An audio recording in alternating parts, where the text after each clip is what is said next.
الله وكفى والصلاة والسلام على سيد الرسل وخاتم الأنبياء وعلى آله وأصحابه الأتقياء.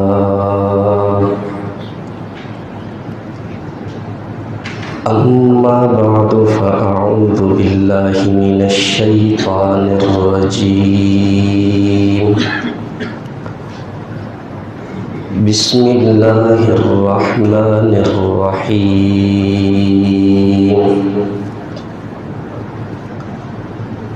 كتاب أنزلناه إليك مبارك ليدبروا آياته وَلِيَتَذَكَّرَ أُولُو الْأَلْبَابِ. صدق اللہ العظیم. اللہم صلی علی سیدنا و مولانا محمد وعلی آل سیدنا و مولانا محمد وبارک وسلم ثم صلی علیہ.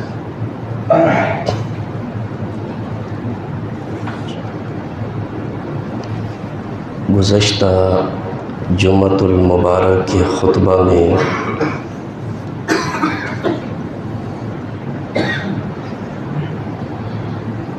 عرض کیا تھا کہ قرآن کریم کے اہل ایمان پر 5 حقوق ہیں،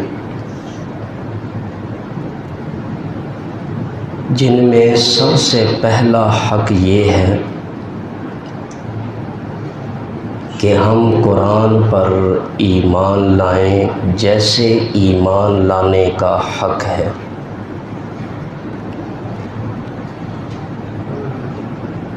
دوسرا حق قرآن کا یہ ہے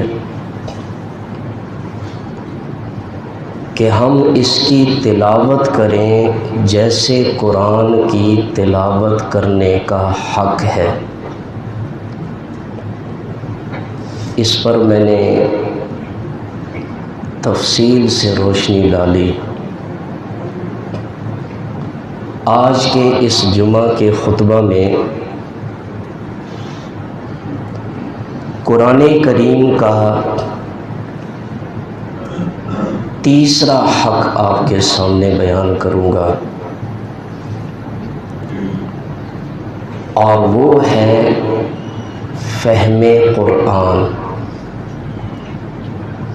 قرآن کو سمجھنا، قرآن کے معانی میں غور و فکر کرنا، قرآن کی آیات میں تدبر کرنا. جو آیت کریمہ میں نے تلاوت کی ہے، اللہ کریم فرماتے ہیں کتاب انزلناہ الیک، یہ کتاب ہم نے آپ کی طرف نازل کی، مبارکن، جو بابرکت کتاب ہے. قرآن یہ خیر سے لبریز کتاب ہے. اس قرآن کے ماننے، اس کے پڑھنے پڑھانے، اس پر عمل کرنے میں دنیا اور آخرت کی بھلائی ہی بھلائی ہے. اس لیے حضور علیہ السلام نے ارشاد فرمایا خیرکم من تعلم القرآن وعلمہ. خیرکم، تم میں سب سے بہتر شخص، تم میں سب سے افضل شخص وہ ہے تعلم القرآن وعلمہ، جو قرآن خود سیکھے اور دوسروں کو سکھائے. تو یہاں حدیث میں حضور نے خیر فرمایا قرآن سیکھنے اور سکھانے والے کے لیے. تو یہ قرآن برکت والی کتاب ہے. بشرطے کہ کوئی شخص اس کی برکات کو حاصل کرنے کے لیے کوشش کرے، محنت کرے۔ کتاب انزلناہ الیک مبارک، یہ کتاب ہم نے نازل کی جو بابرکت کتاب ہے۔ کس لیے نازل کی؟ اللہ کریم فرماتی ہیں لیدبروا آیاتہ، تاکہ لوگ اس کی آیات میں غور و فکر کریں، لوگ قرآن کریم کی آیات کو، اس کے پیغام کو سمجھنے کی کوشش کریں، اس کے احکامات کو سمجھیں۔ دوسرے مقام پر فرمایا افلا یتدبرون القرآن، کیا یہ لوگ قرآن میں غور و فکر نہیں کرتے کہ قرآن کے احکام، قرآن کے معانی کو، قرآن کے پیغام کو سمجھیں؟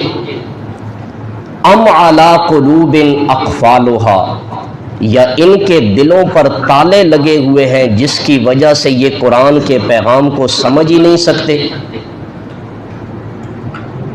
تو قرآن کریم یہ سمجھنے کی کتاب ہے کہ اہل ایمان اس کو سمجھیں۔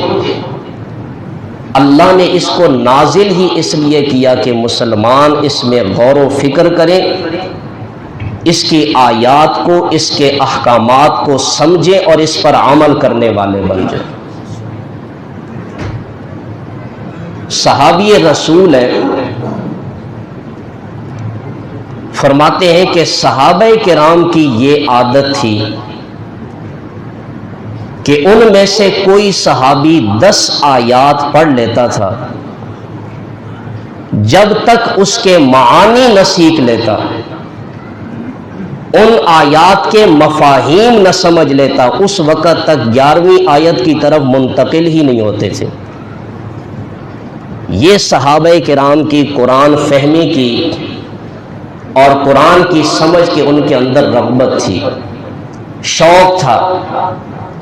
سیدنا فاروق اعظم رضی اللہ تعالی عنہ کے بارے میں سیرت کی کتابوں میں آیا کہ انہوں نے صرف سورہ بقرہ کو 10 سال کے اندر سمجھ کر پڑھا ہے۔ صحابہ کرام پہلے آیت پڑھتے، سمجھتے، اس کے بعد اگلی آیت کو پڑھا کرتے تھے۔ نبی کریم صلی اللہ علیہ وسلم نے صحابہ کرام کو قرآن سیکھنے کی، سمجھنے کی قدر و قیمت بتائی تھی، اور حضور علیہ السلام قرآن کی قدر و قیمت سمجھانے کے لیے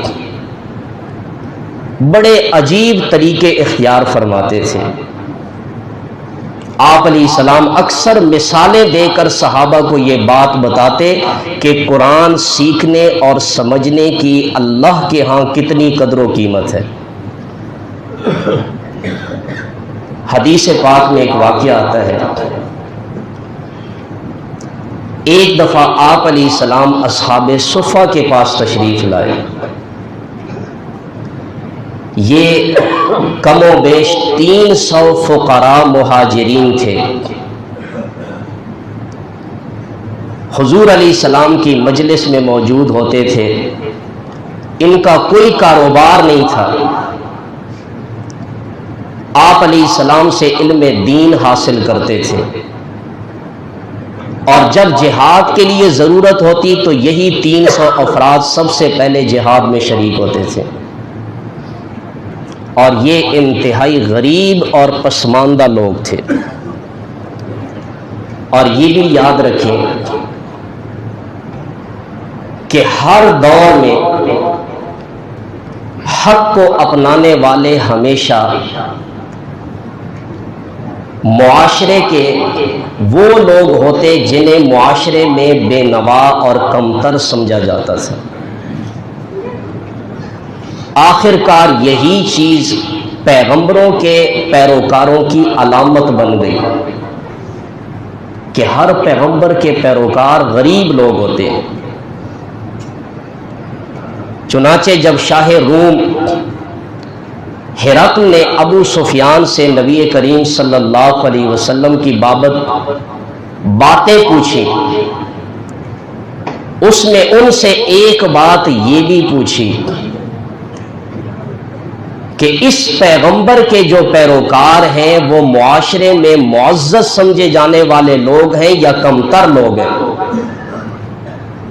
ابو سفیان ابھی مسلمان نہیں ہوا، لیکن اس نے ہرقل کے سامنے سچی بات کہی۔ اس نے کہا جو لوگ اس پر ایمان لائے ہیں اسے معاشرے میں کمتر سمجھا جاتا ہے۔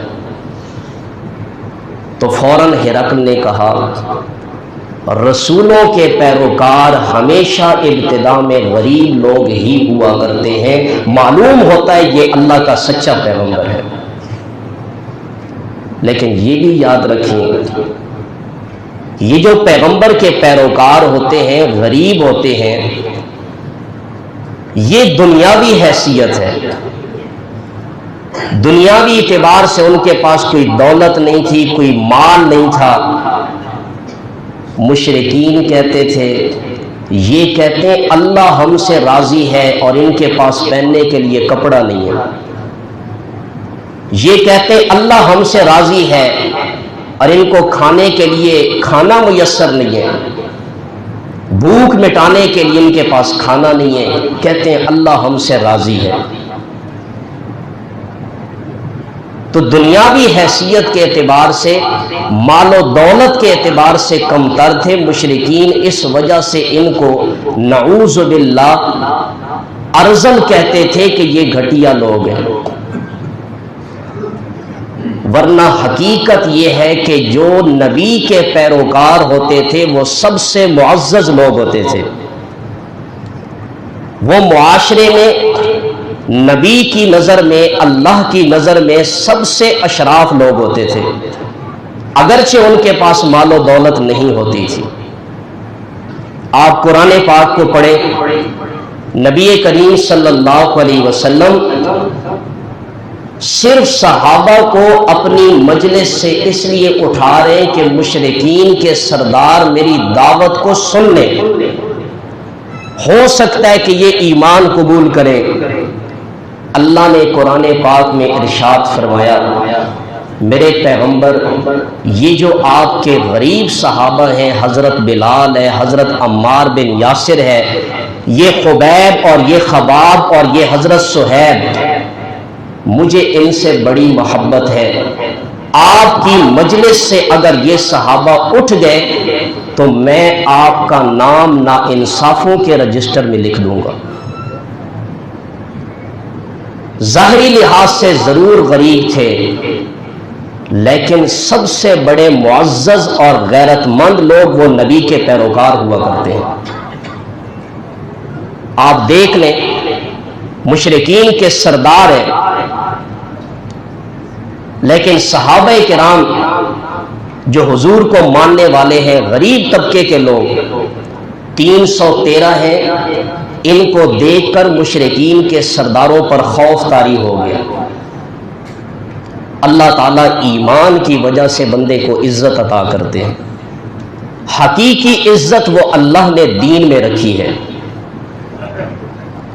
تو عرض کر رہا تھا کہ نبی کریم صلی اللہ علیہ وسلم ان غریب اصحاب کے پاس، جن کو اصحاب صفہ کہتے ہیں، آپ ان کے پاس تشریف لائے اور ان سے پوچھا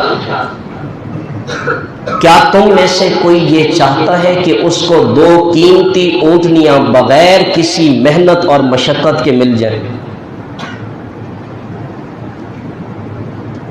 صحابہ کرام نے عرض کیا اللہ کے رسول، بغیر کسی محنت کے ہمیں عرب کی 2 قیمتی اونٹنیاں مل جائیں، ہم میں سے ہر ایک اس کے لیے تیار ہے۔ آپ حضور کے سمجھانے کا طریقہ دیکھیں۔ یہ بات عرض کرنے کے بعد آپ نے فرمایا میرے صحابہ، تمہارا مسجد نبوی میں آ کر قرآن کا ایک آیت سیکھنا مسجد میں آ کر قرآن کی 2 آیات سیکھنا اور سمجھنا یہ 2 اونٹنیوں سے بھی زیادہ قیمت رکھتا ہے، اور قرآن کریم کی 3 آیات کا سمجھنا اور سیکھنا یہ 3 اونٹنیوں سے بھی زیادہ قیمتی چیز ہے۔ تو حضور نے اس حدیث میں صحابہ کرام کو یہ بات سمجھائی کہ قرآن ایک مانوی دولت ہے، یہ ظاہری دولت اس کے مقابلے میں ہیچ ہے، یہ ظاہری دولت عارضی ہے، اور قرآن کی مانوی دولت یہ دائمی ہے، ہمیشہ باقی رہنے والی ہے۔ تو میں عرض کر رہا تھا کہ یہ قرآن کریم یہ فہم والی کتاب ہے کہ مسلمان اس کتاب کو سمجھ کر پڑھے، اس کتاب کے احکامات کو سمجھیں، اس کتاب کے مفاہیم کو سمجھیں، اور اس کتاب کو اپنی عملی زندگی میں لے آئیں۔ نبی کریم صلی اللہ علیہ وسلم صحابہ کرام کو اس حد تک قرآن پاک کے سمجھنے کی قدر و قیمت بتایا کرتے تھے۔ اب سوال یہ ہے کہ قرآن کا جو حق ہے کہ ہم اس کو سمجھ کر پڑھیں، ہم اس قرآن کو کیسے سمجھیں گے؟ ہم عربی نہیں جانتے، ہم قرآن کی آیت کی تہ تک خود نہیں پہنچ سکتے، ہم تو صرف ناظرہ پڑے ہوئے ہیں، قرآن کا ترجمہ بھی نہیں جانتے، قرآن کو کیسے سمجھیں گے؟ تو یاد رکھیں، ہم اگر قرآن کو سمجھنا چاہتے ہیں تو قرآن سمجھنے کے لیے ہم علماء کی مجلس میں آئیں، ان سے قرآن سیکھیں، اس لیے کہ قرآن یہ دین کی بنیاد ہے۔ قرآن کے بغیر نہ دین پر عمل کر سکتے ہیں، نہ دین ہمیں سمجھ آ سکتا ہے۔ اس لیے آپ سے میری درخواست ہے کہ آپ جس مسجد کے بھی نمازی ہوں،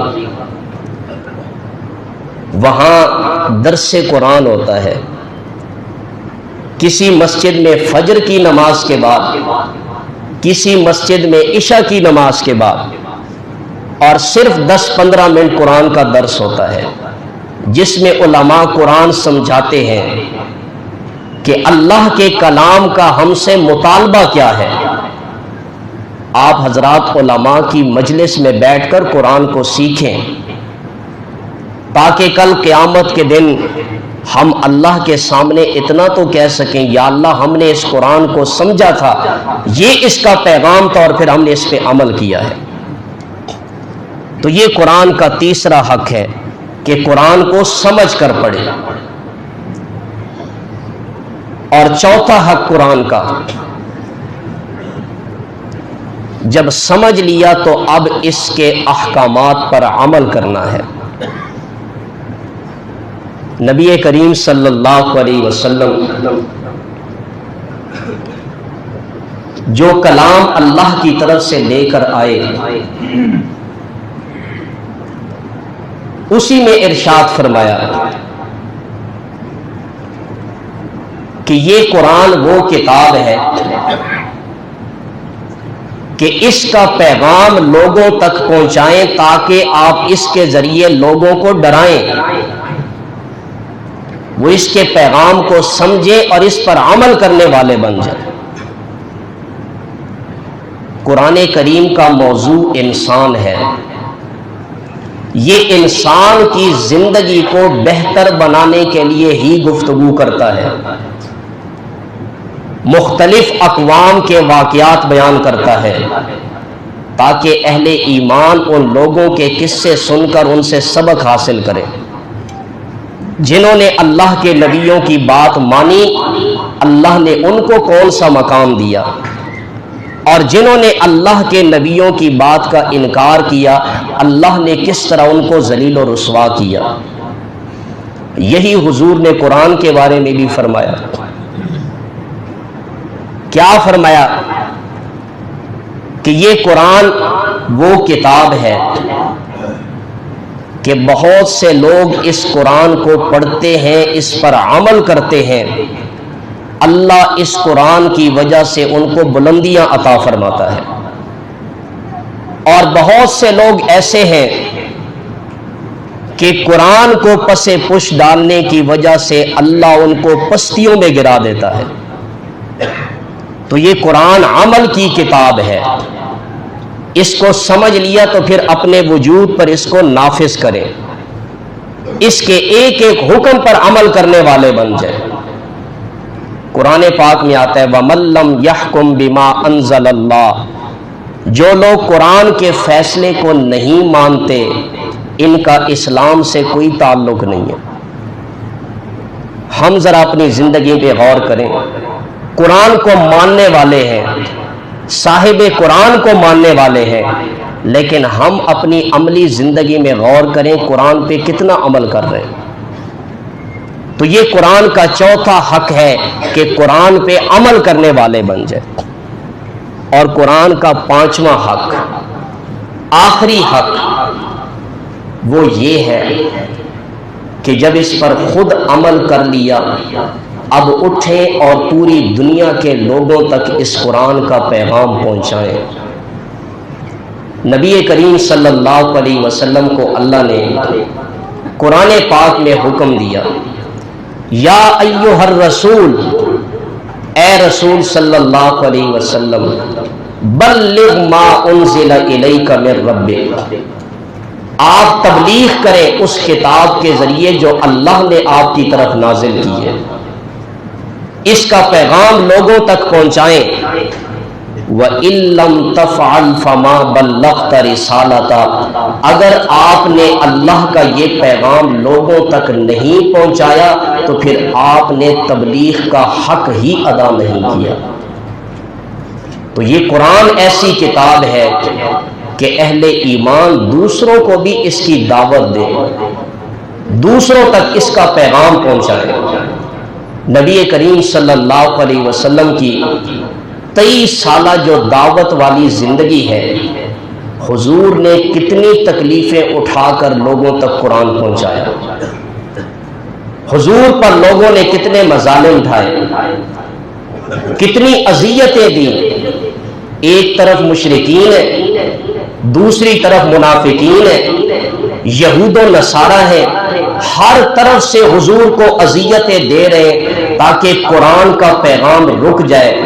اللہ کے نبی نے ان تمام دشمنوں میں رہ کر بھی اللہ کے پیغام کو امت تک ہر صورت میں پہنچایا۔ نبی کریم صلی اللہ علیہ وسلم بعض اوقات پریشان ہوتے، یہ لوگ تو قرآن کا مذاق اڑاتے، سنتے ہی نہیں ہیں، ان کے سامنے قرآن پڑھتے ہیں تو اپنے کانوں میں انگلیاں ڈال لیتے ہیں۔ اللہ کریم فرماتے ہیں میرے پیغمبر یہ مانے یا نہ مانے، تسلیم کریں یا نہ کریں، آپ کا کام ہے ان تک قرآن کا پیغام ہر صورت میں پہنچانا۔ تو یہ قرآن پر عمل کرنے کے بعد مسلمان کی ذمہ داری یہ بھی ہے کہ اس کا پیغام دوسروں تک پہنچائیں، اس کی تبلیغ کریں، اور یہ دعوت ہر مسلمان کی ذمہ داری ہے۔ دعوت کا بڑا وسیع مفہوم ہے، ایک مسلمان گھر میں ہے تب بھی دعوت کے میدان میں، ایک مسلمان مسجد کی طرف چل کر آ رہا ہے تب بھی دعوت کے میدان میں ہے، ایک مسلمان نے روزہ رکھا ہے تب بھی دعوت دے رہا ہے، ایک مسلمان بازار کے اندر کھڑے ہو کر کاروبار کر رہا ہے یہ بھی دعوت دے رہا ہے۔ اگر اس کے کاروبار میں سچائی ہے، اگر اس کے کاروبار میں امانت داری ہے، اگر اس کے کاروبار کے اندر خوش اخلاقی ہے، یہ گاہک کو بتا رہا ہے جو کچھ میں آپ کے ساتھ ڈیل کر رہا ہوں یہ حضور کا ہی تو طریقہ تھا۔ مسلمان تو ہر جگہ پہ دعوت کے میدان میں کھڑا ہے۔ آج مسلمان اس دعوت کو بھول چکے ہیں، اور یہ یاد رکھیں جب مسلمان دعوت کو بھول جائیں، نیکی کا حکم کرنا چھوڑ دیں، برائی کو اپنی آنکھوں سے دیکھیں لیکن اس سے نہ روکیں، تو پھر حدیث پاک میں آتا ہے کہ وہ پوری امت اللہ کی عذاب کی گرفت میں آ جاتی ہے۔ تو یہ قرآن پاک کا ایک حق ہے مسلمانوں پر کہ اس پر عمل کرنے کے بعد مسلمان اٹھیں اور اس قرآن کی دعوت کو پوری دنیا تک پہنچائیں جہاں تک ایک مسلمان کی استطاعت ہے۔ تو یہ قرآن پاک کے اہل ایمان پر 5 حقوق ہیں۔ اگر ہم اس پر عمل کر رہے ہیں تو پھر تو اللہ کا شکر کریں کہ اللہ نے ہمیں قرآن کے حقوق پر عمل کرنے کی توفیق دی ہے۔ میرے دوستو، اگر قرآن کے ان حقوق کو ہم نے اپنی زندگی میں نہیں لایا تو پھر اس بات کی بھی فکر کریں کہ کل قیامت کے دن حضور اللہ کی بارگاہ میں ہماری شفاعت کے بجائے وہاں شکایت پیش نہ کر دیں۔ قرآن خود کہتا ہے وقال الرسول یا رب ان قوم اتخذوا هذا القرآن مہجورا، قیامت کا دن ہوگا، حضور علیہ السلام اللہ کی بارگاہ میں آ کر کہیں گے اے میرے پروردگار، یہ میری امت ہے، یہ میری قوم ہے، انہوں نے تیرے اس کلام کو پس پش ڈال دیا تھا، زبان سے کہتے تھے ہم قرآن کو ماننے والے ہیں، ان کے وجود پر قرآن کا ایک حکم بھی نافذ نہیں تھا۔ تو پھر اس آیت کا جواب یہیں پہ ہم تیار کر لیں، اور اس کا جواب ایک ہی ہے کہ ہم یہیں پہ قرآن کے حقوق پر آج سے تہیہ کر لیں کہ انشاءاللہ قرآن کے ایک ایک حق پر ہم عمل کریں گے۔ بڑا طویل موضوع ہے، بس دعا ہے اللہ تعالیٰ سے کہ اللہ ہمیں قرآن کی سچی محبت نصیب فرمائے، اور اللہ ہمیں ہمیشہ اس قرآن کے ساتھ اپنا تعلق جوڑے رکھنے کی توفیق عطا فرمائے۔ وآخر دعوانا ان الحمد للہ رب العالمین۔